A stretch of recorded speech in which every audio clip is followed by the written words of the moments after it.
All right, so P, let's talk about what it stands for. P stands for the principal amount. So how much did you put in it to start? It's the same thing as the initial amount from last week. Goes in front. R stands for the, what do you remember? Rate. Good job. As a decimal. N stands for, this is new, it's the number of times per year.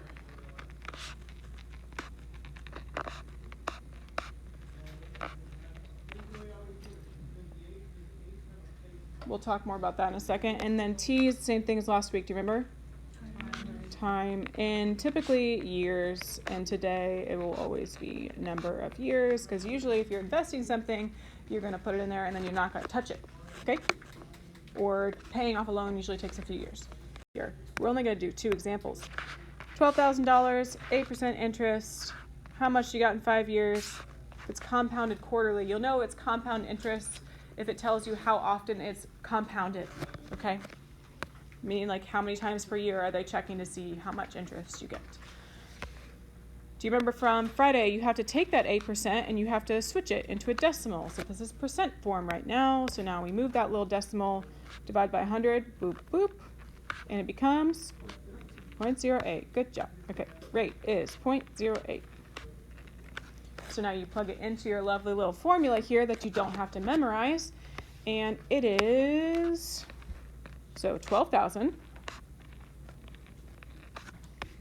And then 1 plus, let's see, the rate, it's R divided by N. So 0.08 divided by, yeah, if we see the word quarterly, there are 4 quarters in a dollar, 4 quarters in a, right, game of football or basketball. So quarterly is, yes, N equals 4.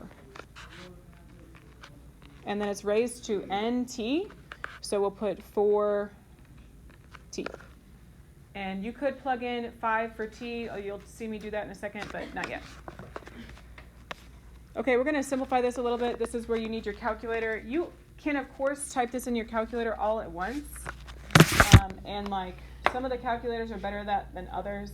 Some of the, like, if it has good math type, what I mean by that is like you don't have to use a bunch of parentheses to make it happen. But if it's like my calculator, then I go ahead and I do this part. This is what you'll see me do.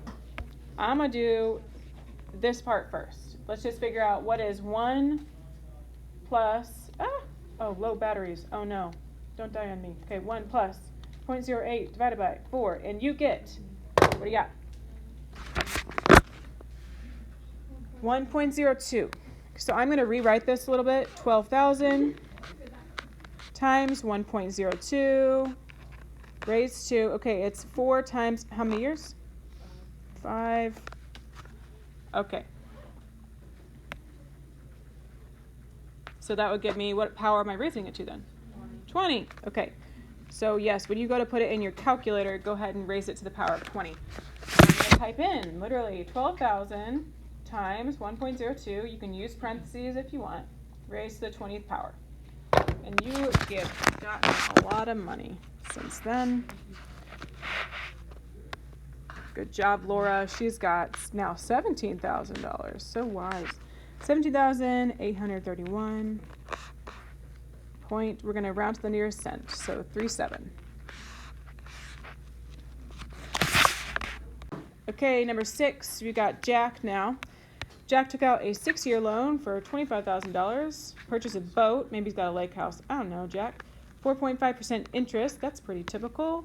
Actually, a little bit low right now. And if it's compounded monthly, I mean, they're going to check and add on interest every month. So we've got the rate. This is a tricky one, right? If it's already a decimal, am I good? No, it's a percentage. What I want is I want it in decimal form. So you still, yes, have to move it 2 places to the left, which makes it 0.045. Because you're dividing it by 100 to make it into a decimal.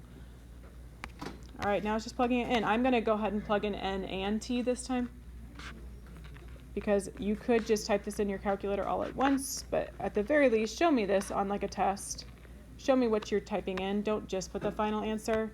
Can't give you any partial credit for that.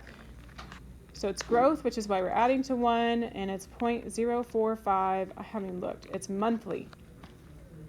How many times per year? 12. Good job. Raised to NT, so 12 times how many years?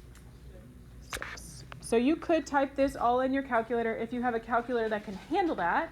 If you do not, then I would do a piece at a time and start with this. Again, if you don't have a handheld calculator, the Desmos Scientific one is my favorite for calculating this kind of stuff because it does do math type really well and can handle typing it in all at once. So we'll get that. I'm going to go ahead and do the middle part first. 1 plus 0.045 divided by 12. You should have 1.00375.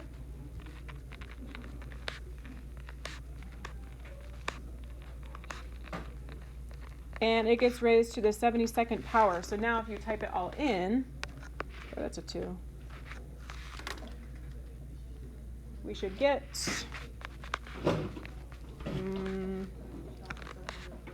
yikes. Because now you're paying a significant amount of money more than what the price was to start with. Okay.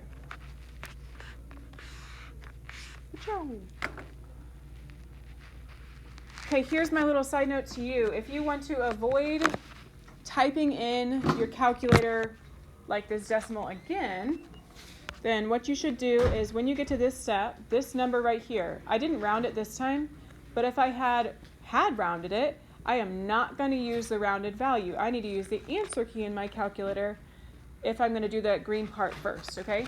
So use the answer key, so you're using the exact value and not rounding till the end. If you don't know what I mean, I can help you with that. But for a lot of us, we might have an answer key where you have to click shift or second and then use the ANS, which is often above the negative.